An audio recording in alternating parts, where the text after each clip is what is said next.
2010ஆம் ஆண்டு தமிழ்நாட்டின் முதலமைச்சராக முத்தமிழறிஞர் தலைவர் கலைஞர் அவர்கள் இருந்த நேரத்தில் மாண்புமிகு தமிழ்நாட்டினுடைய துணை முதலமைச்சராக இன்றைய மாண்புமிகு திராவிட மாடல் அரசினுடைய முதலமைச்சர் அன்பு தலைவர் தளபதி அவர்கள் இருந்த நேரத்தில் சிங்காநல்லூர் சட்டப்பேரவை தொகுதிக்கு உட்பட்ட இந்த எஸ்ஐஹெச்எஸ் காலனி பகுதி மக்களுடைய வேண்டுகோளை ஏற்று இந்த பகுதியில் சுற்று வட்டாரத்தில் 1 லட்சத்திற்கு மேற்பட்ட மக்கள் வசித்து வருகின்றார்கள்.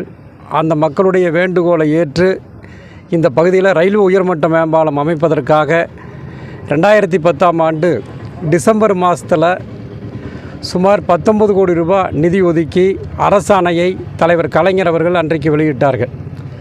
அப்படி வெளியிட்டதற்கு பிறகு அதற்குண்டான அடிப்படை பணிகள், இந்த ரயில்வே உயர்மட்ட மேம்பாலம் கட்டுவதற்குண்டான அடிப்படை பணிகள் நடைபெற்று வந்தன. 2011ஆம் ஆண்டு ஆட்சி மாற்றம் ஏற்பட்டு விட்டது. ஆட்சி மாற்றம் ஏற்பட்டு விட்டதற்கு பிறகு சுமார் 10 ஆண்டு காலம் எந்த விதமான பணிகளும் இந்த ரயில்வே உயர்மட்ட மேம்பாலத்தில் அந்த பணிகள் நடைபெறவில்லை. நிலங்கள் கையகப்படுத்தப்படவில்லை. எந்த பணிகளுமே நடக்கலை.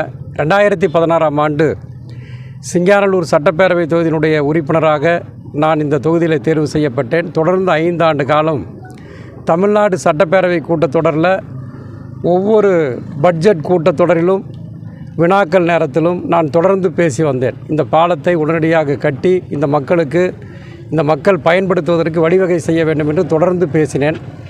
ஆனால் எந்த பிரயோஜனமும் இல்லை, எந்த பயனுமே இல்லை. அதே நேரத்தில் 2021ஆம் ஆண்டு மாண்புமிகு தமிழ்நாட்டின் முதலமைச்சராக திராவிட நாயகன் அன்பு தலைவர் தளபதி அவர்கள் முதலமைச்சராக பொறுப்பினை ஏற்றுக்கொண்டதற்கு பிறகு இந்த மக்களுடைய வேண்டுகோளை ஏற்று நம்முடைய மாண்புமிகு தமிழ்நாட்டினுடைய நெடுஞ்சாலைத்துறை அமைச்சர் அன்பிற்குரிய அண்ணன் ஏவா வேலு அவருடைய முயற்சியாலும் இந்த மண்டலத்தினுடைய பொறுப்பாளர் அன்றைய பொறுப்பு அமைச்சராக இருந்த அன்பிற்குரிய வி செந்தில் பாலாஜி அவருடைய முயற்சியாலும் மாண்புமிகு கழகத் தலைவர் அவர்களிடத்தில் நம்முடைய நெடுஞ்சாலைத்துறை அமைச்சர் அவர்கள் எடுத்து சொன்னதன் அடிப்படையில் திராவிட மாடல் அரசு அமைந்த 140வது நாள் சுமார் 29.38 கோடி ரூபாய் நிதியினை நம்முடைய மாண்புமிகு கழகத் தலைவர் அவர்கள் அன்றைக்கு ஆட்சி பொறுப்பினை ஏற்ற உடனே 140வது நாள் 29 கோடி ரூபாய் நிதி கொடுத்தார்.